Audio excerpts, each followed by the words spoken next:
Hello, one-man band community and the greater YouTube community. Thanks for tuning in to another Masters of the Musiverse. Today we're talking to jazz guitarist Conor Lee. Check out Conor's YouTube channel and his social media. He is a fantastic guitarist. I'm a big fan of his right now, and I'm so happy to have him in on the channel. We'll get to that in just a minute. Before we do, I want to say some thank yous for purchases I was able to make. First of all, I've got a brand new, newer ring light that is making my setup so much faster to do things like these introduction videos. It's so quick, so easy. Thank you for that. But a bigger purchase I was able to make. I've got a brand new iMac thanks to the people in this community that believe in me and believe in this project. So I cannot thank you enough.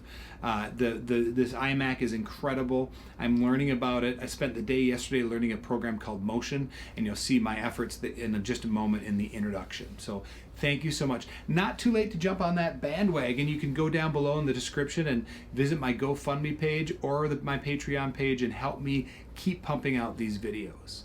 So Conor Lee's a jazz guitarist. He's a former student of mine. Not guitar student, but he played clarinet for me in band. Conor takes me, we reverse the roles, he's teaching me through a tune called Blue Monk. I come at him with the bar chords because that's what I know how to play on guitar. And Conor is such a good teacher. He takes me from that point, teaches me some basic fundamental techniques with jazz guitar to the point where now I feel like I have the tools that I can teach a student of mine how to do this. This video is also great for anybody that wants to they themselves want to break into how to play jazz guitar. So please check out this Masters of the Musiverse with Conor Lee.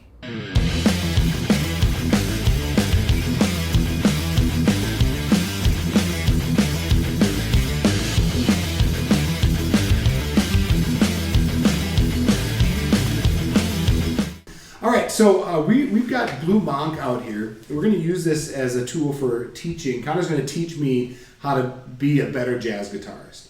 What I've done is just learn the changes of this tune with bar chords because one, that's all I can do right now.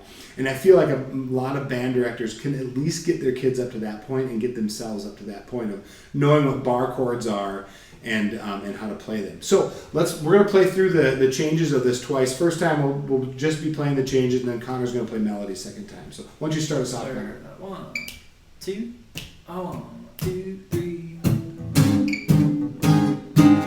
Oh. Right, wrong fret. We gotta find B flat. Okay. 1, 2, 1, 2, 3.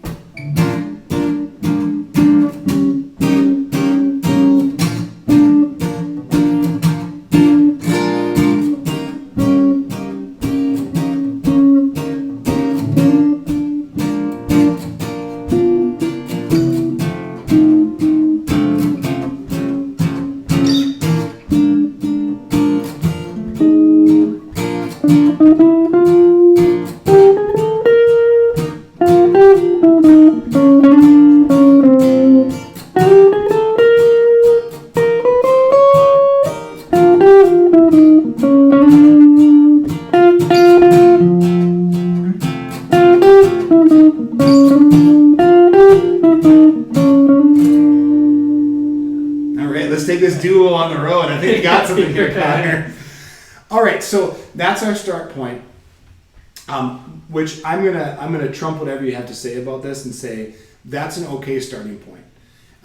If it gets a kid in the room and playing, to me that's the first thing because I cannot take a kid to the next step. I cannot advance them. I can't send them on to somebody like you until I get them in the room and enjoying that process of making music. Once they're there, though, and maybe even once they're there and enjoying it, right? So we don't hit them with too much at first. What are you gonna? How are you gonna change this for me? So I kind of want to talk about some of the roadblocks that I don't think maybe everyone understands. So I felt like when I first started learning this style of music, what was so hard about it is that it goes against the grain of everything else you've been working on in your normal lessons. Yeah. So what do you mean by that exactly? So you're coming to me and you're playing bar chords. Yep. Bar chords are hard. especially for middle school students. It's true. It's just a physically demanding way of playing chords. And so it takes a lot of very frustrating time to get those to start coming out and sounding. Yeah, because there's muscle things even. Like I know my thumb, like it took me a long time once I Yeah. started playing bar chords. Mhm. Yeah. And it's just and so you spent all this time, and so you're like, I put all this work, like I want to put this to use. But then you get into this, and it's like, well, we actually don't need that skill set. Oh. So that can be really disappointing. Yeah. And then in pop or rock music, it's kind of like you find the rhythm that you're going to use, and then you just keep going. So for example, I'll use Proud Mary, like I mean, like the guitarist does that, and you could do this alone. Like I could just do this and sing it by myself, or I could play that in the band, right? Like a full rock band. Yeah. But with this music, a lot of it is a lot more interactive than I think a lot of rock music is. Sure. So how I would approach like comping or playing rhythm or playing chords with a duo like this is totally different than how I play it in a small group with a piano versus without a piano as a trio versus with a big band or with an organ player or with a vibes player.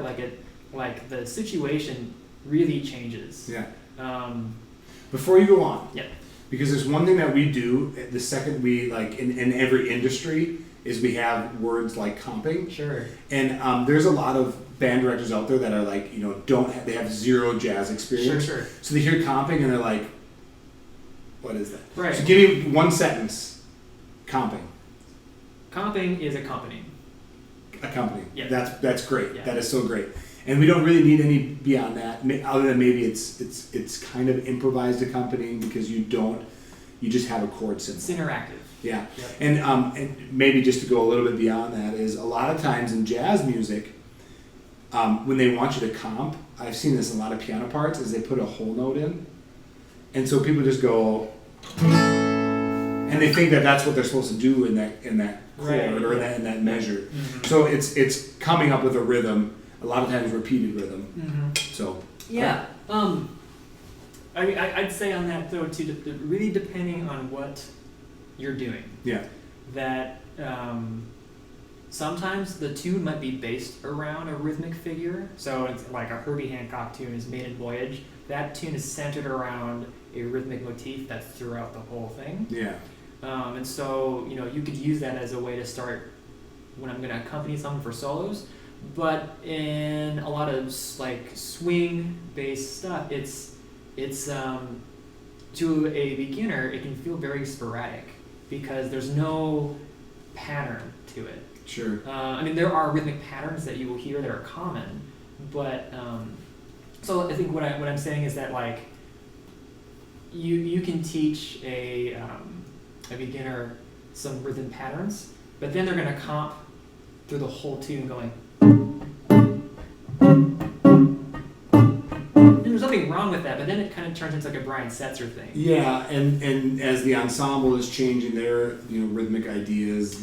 Right. So then it kind of becomes an autopilot, and you've kind of stopped listening to what's going on behind you. So it just kind of I guess it's very dependent, which is so hard because I think a lot of students want a concrete thing to hang their hat on because it feels like there's a million coat racks. Yeah. To be like I don't even like what I can do this one here, but then this tune says I have to use this one. It's a very overwhelming. Yeah, I agree, and I think a lot of times like it's probably good to say to students like play that that syncopated rhythm, Mm-hmm. play it all the way through, and wait till the kid gets comfortable with that, like the way the chords are changing and that and just the tune, and then introduce the idea. Okay, once we hit the B section, you got to do something a little different. Right. So work with the drummer and the bass player, listen to what they're doing, listen to the band. But I think we could do a whole lesson on comping. Sure. So let's go now to the actual chords. So our first chord it just says B flat. Sure. So we're playing a B flat bar chord. So I think the quickest way to kind of address what is the sound? So, because guitar players in a lot of jazz settings you're going to be better off playing smaller voicings than bigger ones. So right now we're playing a very big voicing. We're playing all six strings, and that's a lot of sound, and that's covering a lot of range. Right. So I think the quickest way that we could modify this to sound more authentic is to take, we don't have to change the shape at all, but instead of playing all 6 strings, let's just play our D and G string. D and G. Yeah, so just those 2. Oopsie. You know what? Let's run through the chart once like that so people can hear the different sounds. So start us off again. So I'll play the same. I'm gonna play the changes that are written here too. So. Okay, I just want to make sure I can be ready for that. Yeah. So what I'm gonna do, and then I'm gonna have you do the quarter note pulse, and I'm just gonna play whole notes over that. Okay. So we can kind of hear. So 1, 2, 1, 2, 3, 4.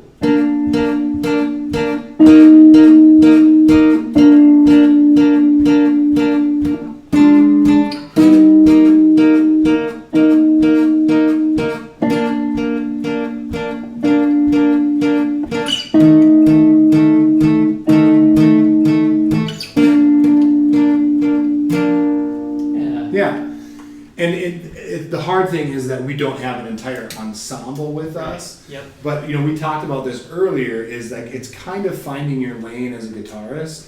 You don't need the bass notes because somebody else is taking care of those. You have a bass player. Right.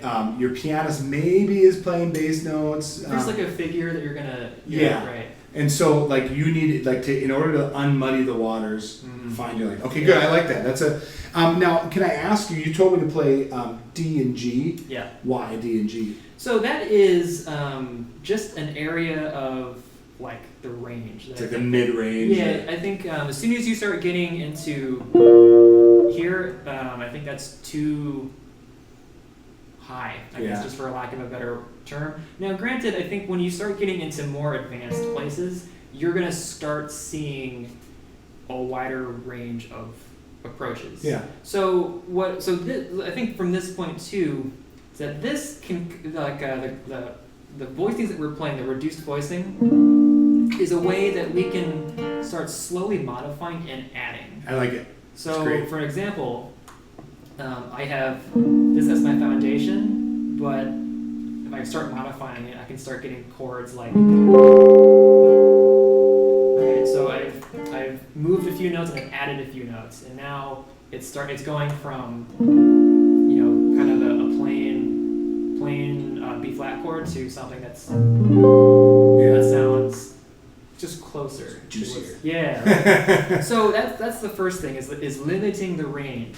So what would the next step be then after maybe we get that skill set down? Yeah. So what I'm going to say is that I have some issues with these changes. Yeah. So I think there's a lot of controversy with the use of real books with jazzers and saying that like a lot of the times the changes aren't right. And I think the approach is different compared to a pop tune. Like a Beatles song is a Beatles song. Right. Like those chords are the chords that they use. But as these tunes evolve and change, Blue Monk is kind of it's slightly a different thing because it's Thelonious Monk's tune. So like Thelonious plays it how he's gonna play it. But if we look at tunes like let's take There'll Never Be Another You. That's a very common jazz standard that a lot of beginning students use. So if you look at how that tune is played from its inception compared to what it looks like. It's like a living organism that's evolved. So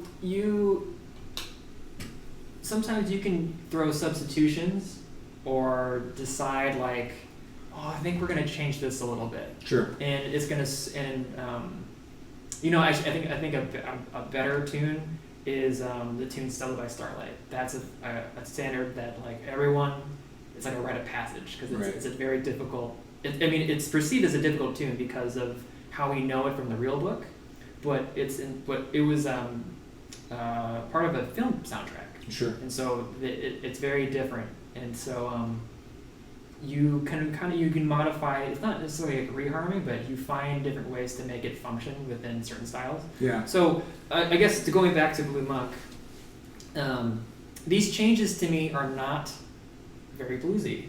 Yeah. This is essentially a blues. So I would say there are a few things that I think we could change. You're going to talk maybe just like the first line even. Yeah. So our first line, the changes are B flat, E flat, and we're going back to B flat. So right now these don't have any other extensions or colors to these chords. So what I would say is if we're just going to modify how this is written, changing all of our plain chords to seventh chords. So dominant seventh chords. So B flat 7, E flat 7, and F7 are going to be the 3 chords. Yes, exactly. Yeah. So here we've modified our bar chord. So if we're going to take a B flat bar chord, I'm going to keep my shape the same, but I'm going to remove my pinky. And now we're... Yeah. So that to me, I call this like a Beatles voicing. This is... And then I'm going to have you modify one more thing. Okay. So right now you're playing what's called an A shape E flat 7. Right. Yeah. So that is a chord or voicing that I think you hear a lot more in like pop, R&B and stuff. Yeah. But a lot of jazzers are like not down with that voicing. Yeah. So what I would say is let's use the C shape. Okay. And to me this is like the I saw her standing there voicing. So I'm on the 4th fret. Yeah. Yep, what am I doing with that? So I yep, that's it. Just adding the pinky Yeah. here? So it's like an open C7 shape. Sure. But now instead of we're not playing our high E strings, we're just gonna play these 4 strings in. Oh yeah. So then yeah. Okay, I like that. So if we just modify and we use those 2 shapes, this 6-string 7 shape and then this And then I go down to here. Yeah. Oh yeah, that already sounds a lot better. Yeah. It might take me a second to get used to it. So let's do the same thing where you do your quarter note comping. Let's just go slower. So I'll play. When I get down to F7. Yep. Am I okay going down to here, or should I be up here? So let's use that one because when comping, I want to try and find voicings that are close to each other. Okay. So as soon as you start doing. Yeah. Like that kind of gets kind of crazy, especially when you start getting into tunes with faster harmonic rhythms. Oh yeah. You don't want to be totally. So you want these. They kind of melt into each other. Yeah. So. And so to summarize, what we're doing here is we've now added 7s onto all the chords, and then I mostly changed my E flat and my F where I was playing them into that C7. Kind of structure, right? Yeah, like a C-shaped 7th chord, yeah. And again, we'll put those chords up behind. So we'll see if I can handle this, Connor. So let's go a little slower. So 1, 2, 1, 2, 3,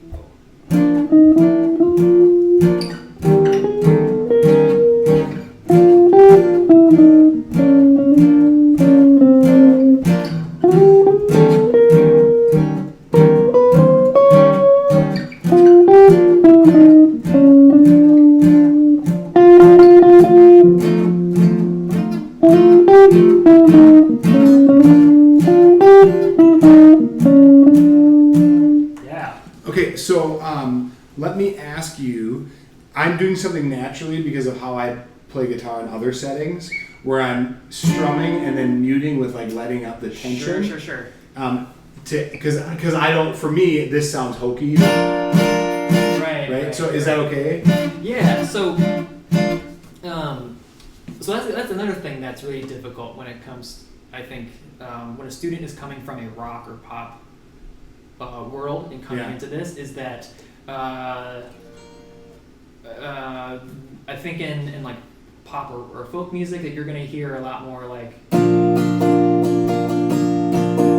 connectivity. So every note, every rhythm is going right into the next one. Yeah. So this now we're adding some separation to it. So and like you said, you're doing that by lifting up pressure. Right.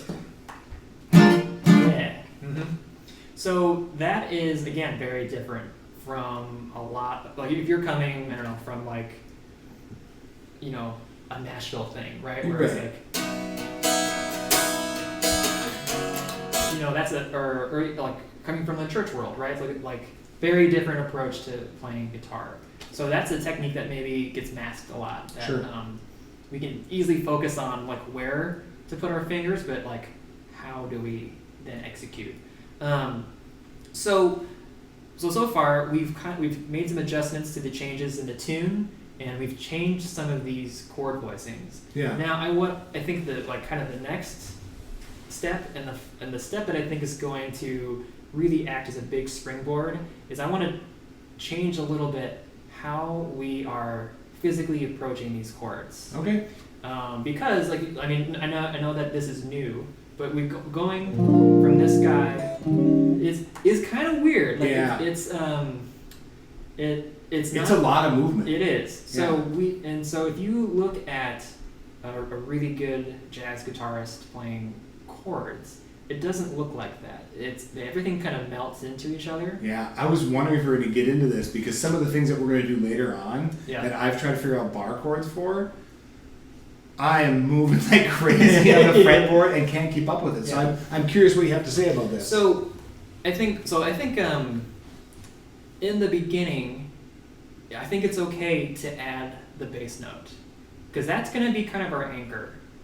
But as soon as we know where everything is as a reference point, then we can get rid of it. Yeah. Like, then we can, leave the dock and sail. Right. But like if we have to dock at some point, so this to me is like a huge obstacle for a lot of beginning guitar players, and that's just figuring out like, where is B flat, where is E flat. So I have a chart available that I can send for folks who are interested. I can send that to you using the video. Yeah. Is that part of your the guide I sent the you. shell voicings? Mm-hmm. If we're just looking at the chart at the most at face value, we have 3 chords present. We have B flat something, we have E flat something, and we have F something. Yeah. So we have to know like where is B flat, where's E flat, and where's F. So thankfully Scott came in and he knows where those are. So what I want to do is hone in on these as landmarks and then manipulate the space around it. So when we're playing this bar chord, our first finger is doing a lot of work. So let's find a way to, reduce the amount of work it's doing. And it's needless work because a lot of the strings we're not even right. playing. We don't even need to bar anymore. Yeah. So let's make our hands happy. Sure. So instead, this is gonna be a different skill. So instead of using our first finger to bar across all the strings, if you're a rock player, this might feel a little familiar. When you're playing power chords, you're muting all the other strings. You're just playing a 2 or 3 note chord. So I can strum all of my strings, but it's only the 2 that are coming out.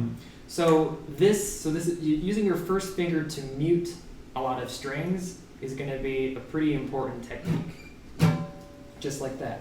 So we're going to use for B flat 7, we're going to use our first finger, and we're going to put that on and we're just going to play our B flat note. So we don't have to worry about everything else, but we just have to play. Wait, with the first finger. Oh, yeah, sorry. Yep. So this is going to be our landmark. So let's think about adding to it, like we're stacking. We're stacking a really nice sandwich.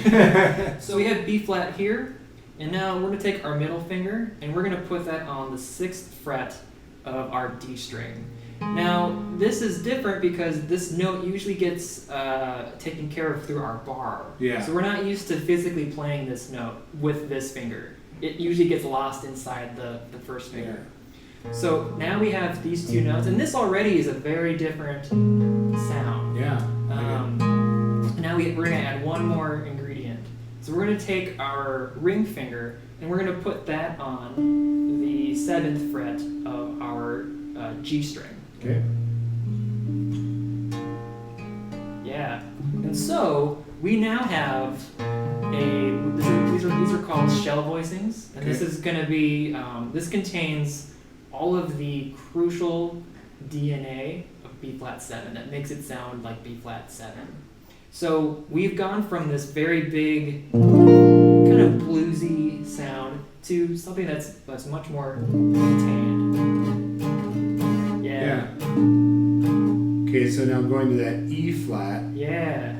Am I still going to use that? So we're gonna still use a lot of that shape, but we're gonna change how we get there. Oh, okay. So let's go back to that B flat 7 Yeah. shell voicing. Oh, gotta move that up a fret. Yep. There we go. Thank you. So we're looking at this B flat shape. We want to hone in on kind of like the same condensed structure of our E flat. So what I'm going to do is I'm going to have my middle finger. This is kind of rare. We don't typically lead with the middle finger on guitar. So we're going to put that on E flat.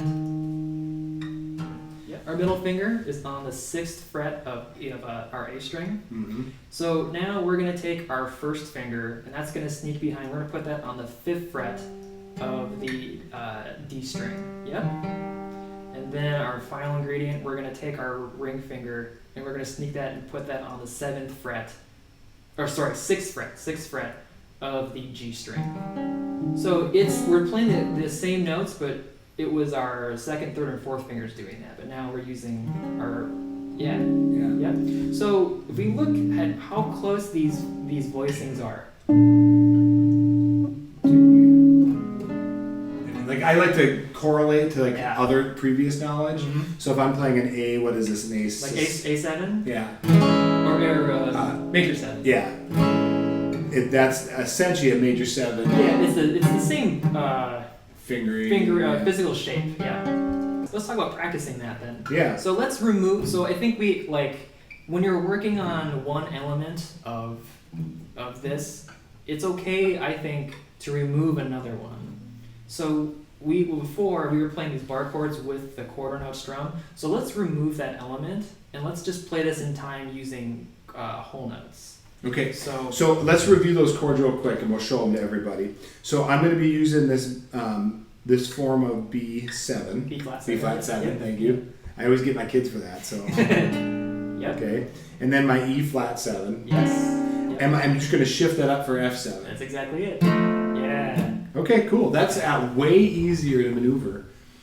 I haven't done it before, so it might take me a little bit of time, but let's. But this is now you're exactly in a student's position, yeah, right? Which is humbling. 1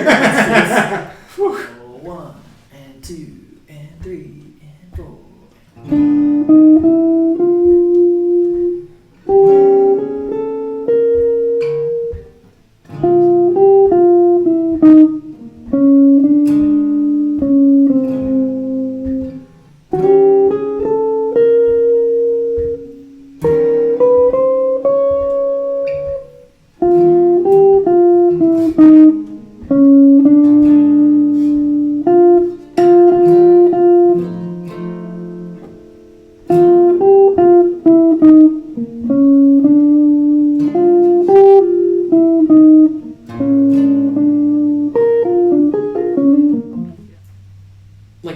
Hurdle on guitar is figuring out what does this hand do and where does it go, because if it doesn't know, then it's really hard to get this hand involved. Yeah. So it doesn't make sense to me to try and get both involved doing things that are uncomfortable. I would say even as an experienced guitarist, and I've been playing guitar for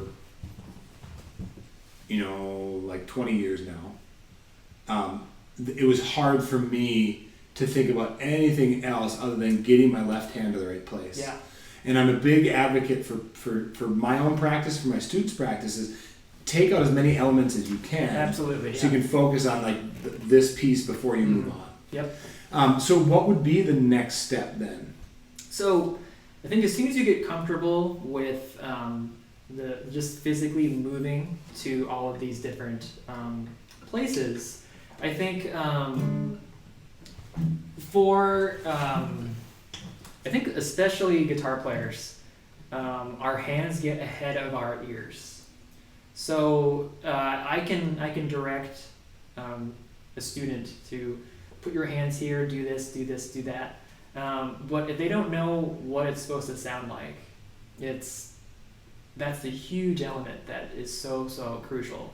So I would say let's say you're playing really Glenn Miller, Count Basie style band, I would go and I would listen to Count Basie. Yeah, right. Right. So I'm not sure if you're familiar with a YouTuber named Amy Nolte. No. She's, I think, a really good jazz educator. Okay. Just because I think she's a.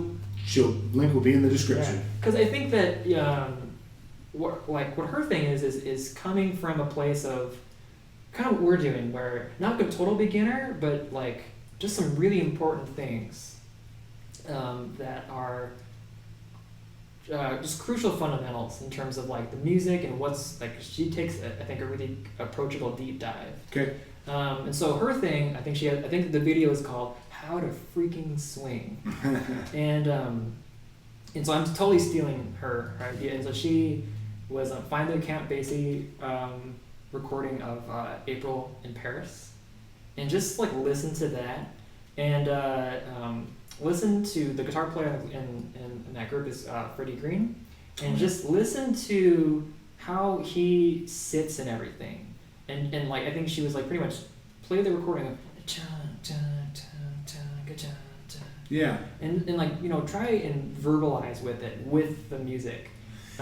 Probably a big shift for a guitarist, and if you're coming from like a rock background where the guitar is trying to fill so much space, is guitarist and jazz band is adding color. Yeah, especially with that. So I think Freddie Green sometimes is more felt than heard, which is like a very foreign concept if you're coming from like a like any sort of rock background. Like it's not going. It's like again, you're forced to do the complete opposite. You're going against your core. Yeah. So listening to what's going on with that, and I think the only way to really get that to sound is just to listen to it. So like since it's so different than what most guitar players kind of do on their day-to-day, you just have to it has to be a thing that you hear and then try to imitate. Some things that kind of help with that is putting an emphasis on beats 2 and 4. That's going to add just kind of a heartbeat to it. I think a big part of this music is interpretation, which is kind of vague, but it's, I think, ultimately trying to do something physically to achieve a sound. Yeah. So I had teachers that for the Freddie Green thing, because he did it through using a pick, and so that's one approach.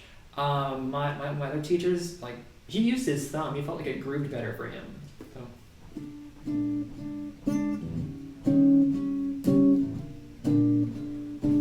And then a teacher who was a piano player, but dabbled a little bit in guitar, he was like, man, just try this. This is gonna go totally against the grain, but on beats 1 and 3, start with an upstroke and put the downstroke on 2 and 4. So.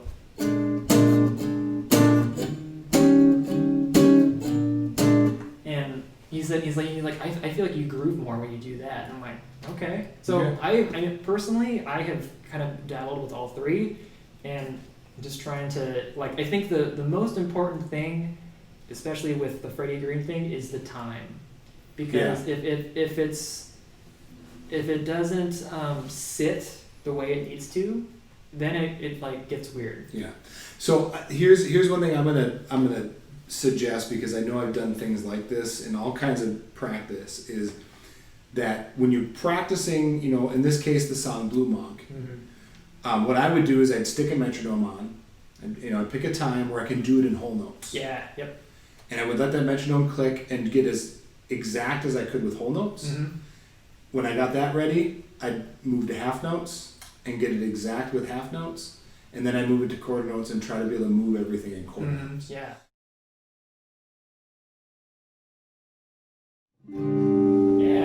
Yeah.